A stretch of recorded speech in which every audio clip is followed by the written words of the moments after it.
E a gente vem para semana 6, onde a gente vai aprender a organizar resumo, título e palavras-chave.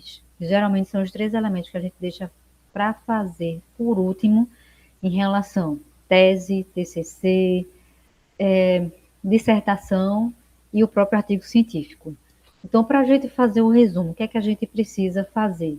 Escrever de uma forma clara, consistente, qual foi o seu objetivo, qual é o engajamento que você vai dar em relação ao seu material, por que da escolha do seu título, do seu tema, do seu fenômeno, quais foram os principais achados, qual é a sua metodologia. Então, para a gente fazer o resumo, primeira coisa é observar qual é a estrutura desse resumo, porque algumas vezes o resumo vai ser um texto corrido, algumas vezes não. E aí vai depender de qual é a regra da submissão do periódico ou de um programa de pós-graduação que você está submetendo. Geralmente, os resumos de artigos científicos costumam ter 150, 250 palavras, texto corrido. Em periódicos internacionais, pode ter uma parte que é metodologia, elemento teórico, resultados, originalidade. E aí você vai ter que descrever em cada bloco desse numa quantidade de palavras que o periódico exigir. Dissertação, tese, TCC, resumo, geralmente até 500 palavras. Não pode passar de uma página. E TCC, dissertação, tese, você tem um resumo e ao final você coloca as palavras-chave. No artigo você também tem um resumo, 150, 200 palavras corridas ou colocadas em subitens, dependendo da submissão, e no final as palavras-chave. Não pode nunca ultrapassar esses limites, porque aí o trabalho vai ser devolvido para ajustes. Pode ter menor do que essas palavras, a quantidade de palavras que eu falei, pode, mas aí você está perdendo como deixar o seu material mais fácil ser recomendado.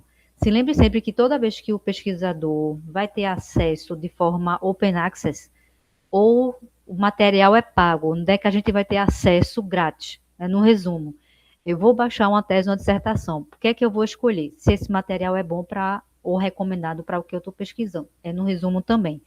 Então, depois do título, o elemento que chama mais atenção de outros pesquisadores é o resumo. É por isso que a gente precisa fazê-lo com todo o rigor e fazendo a organização melhor de como a sua pesquisa pode ser útil e pode ser original a outros pesquisadores quando estão trabalhando com o mesmo tema ou quando estão trabalhando com o mesmo fenômeno. Então, todo o material que seja palavras iguais, palavras supérfluas, tire do resumo. Advérbio, adjetivo também que não agrega informação, tire do resumo. Resumo é para ser objetivo e o mais claro possível. Então, o resumo se a gente estiver trabalhando com análise estatística, ele não pode somente mencionar essa análise, ele tem que mostrar qual é a credibilidade e qual é a originalidade de utilizar aqueles dados. Então, de novo, quanto melhor você dá precisão, provavelmente mais credibilidade o seu resumo vai passar. E aí, quando a gente também trabalha com resumo, que seja coeso, que seja bem articulado, geralmente também o que é que a gente vê como pesquisador? O aluno está cansado.